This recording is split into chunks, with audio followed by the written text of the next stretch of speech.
Matio toko fahavalo ambin'ny folo andininy faraka ambin'ny ka hatramin'ny fadimy amin'ny telopolo izay nivakiantsika teo. Zay no hitondrana ny afatra ho antsika anio. Cette année, pour ceux qui ont suivi depuis le début de l'année, c'est ce qu'on appelle une année Matthieu. C'est souvent, chaque dimanche, l'évangile selon Matthieu qu'on prêche dans toutes les églises. Donc, pour mieux comprendre ce qu'on va vous dire, ce qu'on va prêcher, je fais un petit rappel juste comment est constitué l'évangile selon Matthieu. Hormis la généalogie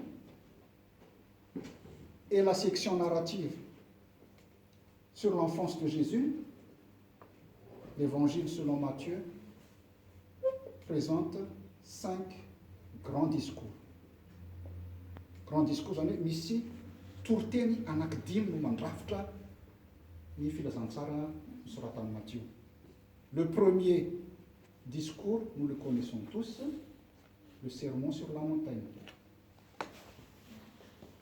qui a été lu tous les dimanches au mois de février, pour ceux qui ont suivi les cultes du mois de février de cette année. Le deuxième, c'est le discours missionnaire, qui a été lu au mois de juin.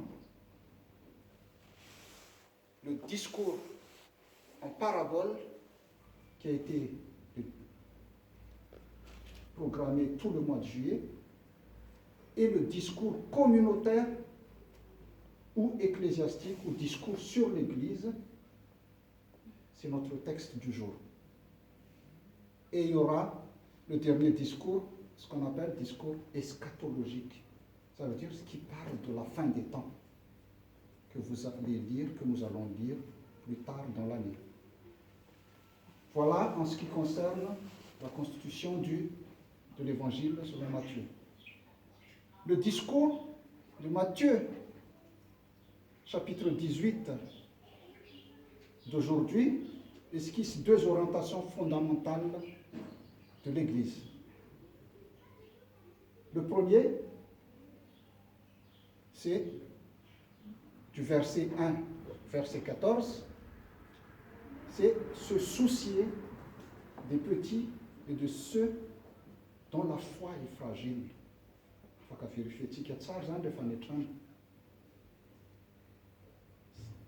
Et la deuxième partie, à partir du verset 15 jusqu'au verset 35, celui du jour, c'est constituer une communauté fraternelle grâce à la pratique du pardon. Hoanareo izay nandinika nanjery rehefa lady maraina n'ireny jour du Seigneur amin'ny la 2, zay no mitoriana tao na ny katolika na ny présence protestante, zay no teny mitoriana tao. Ary zay koa no toriana amintsika androany, la pratique du pardon. Notre enseignement du jour sera axé sur le pardon ou la pratique du pardon. Notre lecture, si vous avez bien suivi tout à l'heure, commence par un dialogue entre Jésus et Pierre.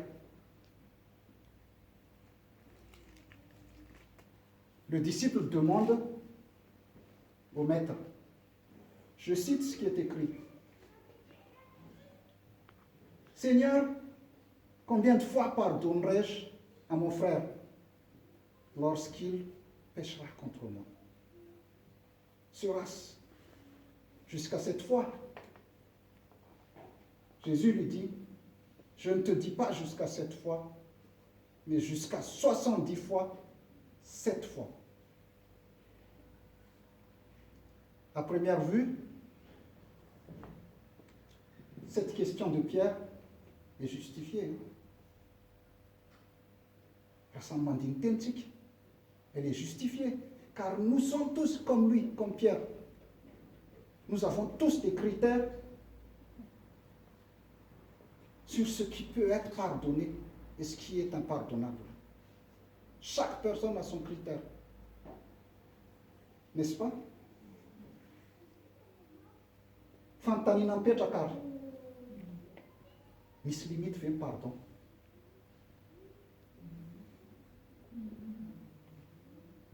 Misy limite fait pardon. Raha mijery anty texte androany ity. D'abord, précisons bien que Pierre a dit, combien de fois pardonnerai-je à mon frère? Combien de fois pardonnerai-je à mon frère? Il y a un terme, un mot très important dedans. C'est le mot frère. Le mot frère montre que la question du pardon se situe à l'intérieur d'un cadre relationnel ici, et non de droit commun, où c'est une question de justifier le mal. Entre frères et sœurs, de sang ou en Christ, il en va différemment. Entre frères et sœurs, on doit tous pardonner. Dans sa réponse, Jésus définit le frère comme celui à qui je peux pardonner. Celui à qui je ne pardonne pas n'est pas mon frère.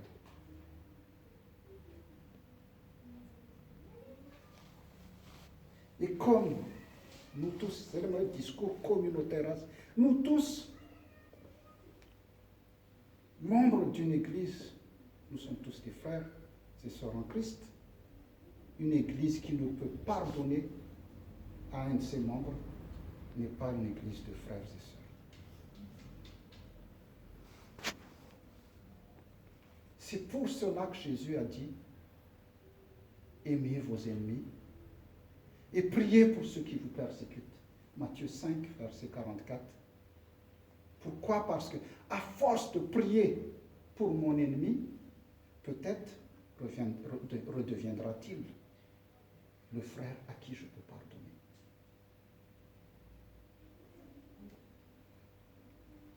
Impiri, mamelaka ny fahotany rahalahako aux espeter. Pierre propose un septuple pardon, 7 fois aux espeter. Mais Jésus exige un pardon sans limite.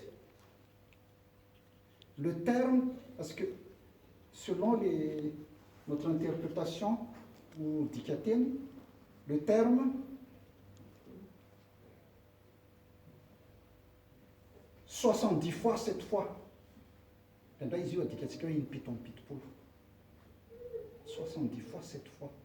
70 fois, 7 fois, ça fait 490 fois. En fait, 77 encore. 77 fois, en fait, ici, ce terme que Jésus a utilisé est un métaphore. C'est ce qu'on appelle un métaphore. Pour dire pardonner sans limite. Parce que quand vous allez pardonner quelqu'un, vous n'allez pas compter jusqu'à 490. C'est un métaphore pour dire sans limite. Si tu as 489, c'est pas manarako, ça tu m'en mets là-dessus. Non. Un pardon qui doit contrer une réaction en chaîne de vengeance.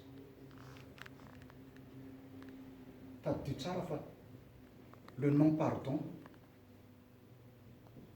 la haine est un boulet que nous traînons souvent tout au long de notre vie.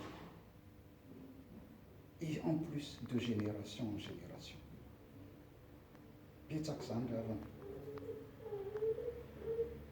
Genèse 50, que nous avons lu tout à l'heure. À la mort de leur père, les frères de Joseph ont eu peur que ce dernier les prenait en haine et leur rendait tout le mal qu'ils lui ont fait. Vous connaissez tous l'histoire de Joseph. Il a été vendu par ses frères. Mais Joseph a choisi de casser le cycle de la haine et de la vengeance quand il a eu le plein pouvoir. Il a dit à ses frères, soyez donc sans crainte, je vous entretiendrai vous et vos enfants. Aza matahotra ianareo fa izaho no amelona anareo sy ny zanaka raha madinika. C'est un geste merveilleux, c'est vraiment merveilleux ce qu'il a fait Joseph, malgré tout ce qu'il a subi. Pourquoi devrions-nous renoncer aux douleurs gravées au fond de nous-mêmes et qui nous incitent à la vengeance souvent? Pourquoi? Tout simplement, pour l'amour de nos enfants et des enfants de nos enfants qui ne sont pas encore nés, nous n'avons pas le droit de bâtir leur avenir sur les haines du passé. Nous n'avons pas le droit de bâtir leur avenir sur les haines du passé, ni de leur enseigner l'amour de Dieu en aimant moins certaines personnes. Tsy afaka nitoro mihitsy ianao hoe zao fitiavan'Andriamanitra nefa ianao raha misy fankalana ao anatinao, tsy ampy fitiavana ao anatinao. Jereo fotsiny hoe amintsika samy malagasy, be dia be zany a.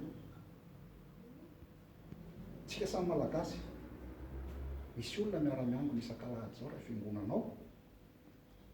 Mety ray tanàna izy, mety ray fianakaviana izy, nefa tsy mifamela, tsy mifampiditra trano ary tsy mifandefy maty. Misy zany, zava-misy zany. Tsy mifampiditra trano hatrany amin'ny faramandimby. Firifiry amin'ireo malagasy ihany koa, mbola mampita ny fankahalana ny taranana. Raha iny hanina iny a, tandreminareo rakizy. Misy zany. Fampianaran'i Jesosy Kristy anefa tsotra.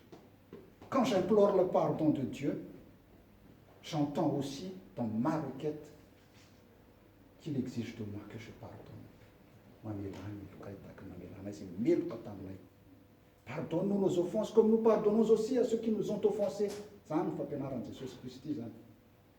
Jésus a bien illustré cela dans la parabole du serviteur impitoyable que nous avons entendue tout à l'heure. Il raconte une parabole du royaume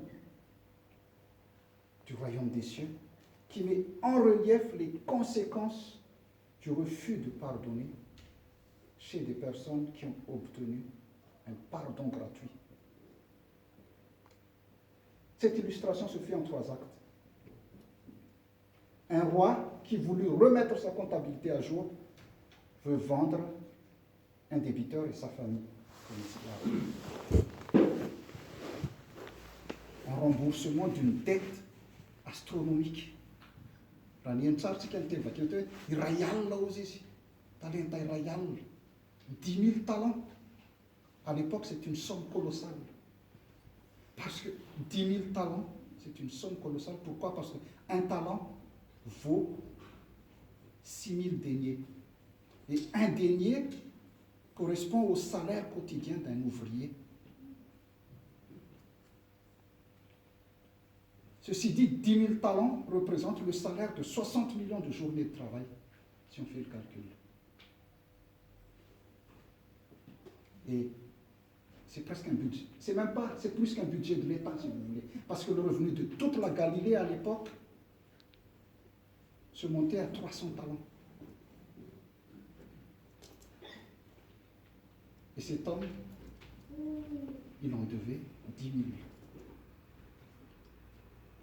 Quand j'ai lu ce texte, la salavra, comment il a pu accumuler une telle dette. Une chose est sûre, on ne peut pas se retrouver dans une dette pareille parce qu'on a demandé un jour une avance sur salaire. Une personne aussi endettée l'était forcément à cause d'un comportement irresponsable, malhonnête, voire même une dette de jeu. Mais je reviens dans le texte. Dans le verset 26, cet homme, l'homme qui devait autant de dettes, il avait quand même un optimisme.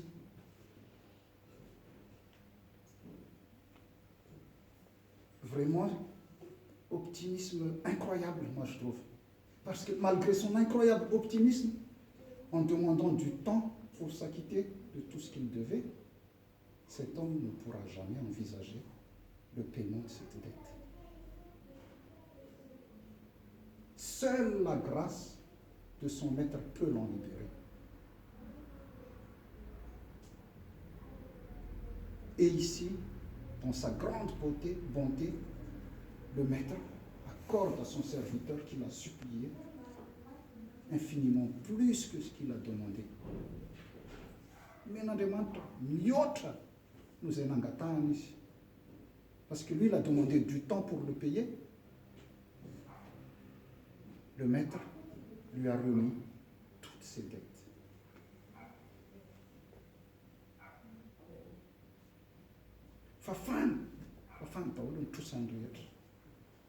Devant la détresse du serviteur, le maître lui a remis la tête entière.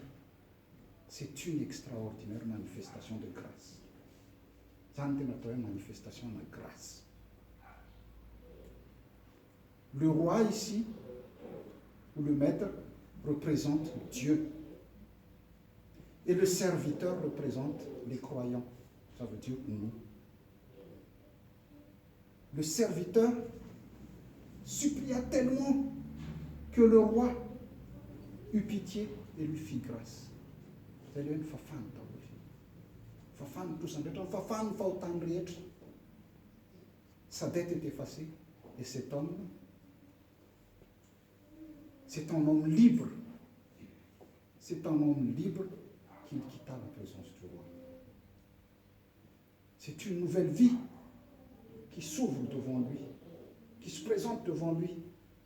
Et comment il allait la vivre, cette nouvelle vie.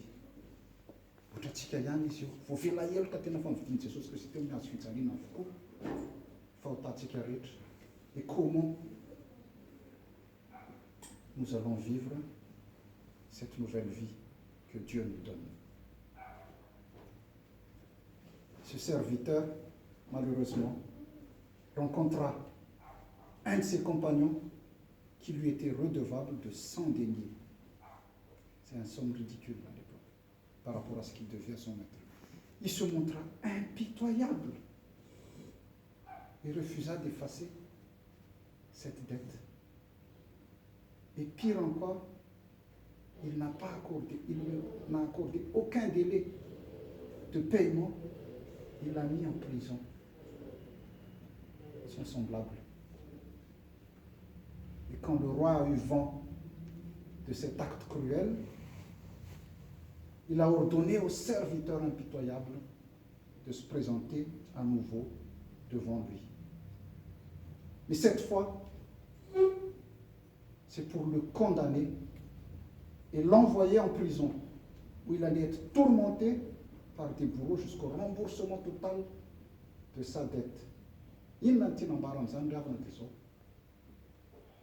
Chers frères et sœurs, cette parabole nous enseigne que si nous ne pardonnons pas à nos frères, Dieu reprendra la grâce qu'il nous avait accordée.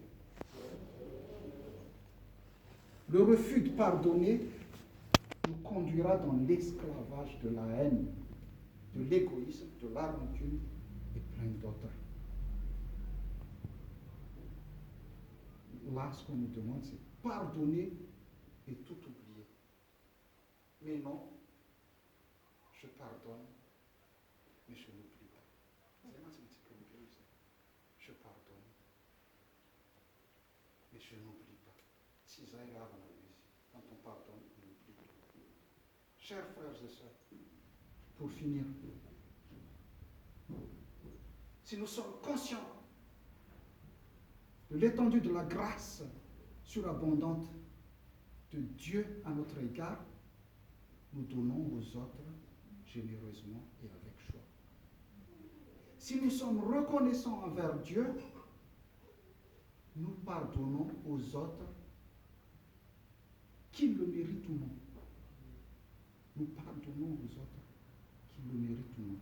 Rambula mission le amantid nanao, mana malayelo nao, mana nanao alayelo. fotoana ny famelan'izao rehaly. Mandehana, miavana aminy, aza mifampitanisa, milasa fa mifamela. Zay mantsy ny obstacle lehibe indrindra dia lozantsika rehefa hoe andeha hifamela, dia mifampitanisa indray aloha, ka ianao nge nanao an'izao, ka ianao nanao an'izao, ka ianao mialoha dia lasa tezitra vao mainka tezitra fa tsy mifamela. Aza mifampitanisa fa mifamela. La question de la fin pour chacun de nous tous aujourd'hui, et je vais m'arrêter là. Comment pensez-vous mettre en pratique ce que Jésus vous a montré à travers cette parabole? C'est une première question. Farouk des autres. Avez-vous besoin de pardonner à quelqu'un de votre entourage et accepteriez-vous de lui faire grâce? Que la grâce du Seigneur Jésus-Christ, l'amour de Dieu et la communion du Saint-Esprit soient avec vous tous. Amen.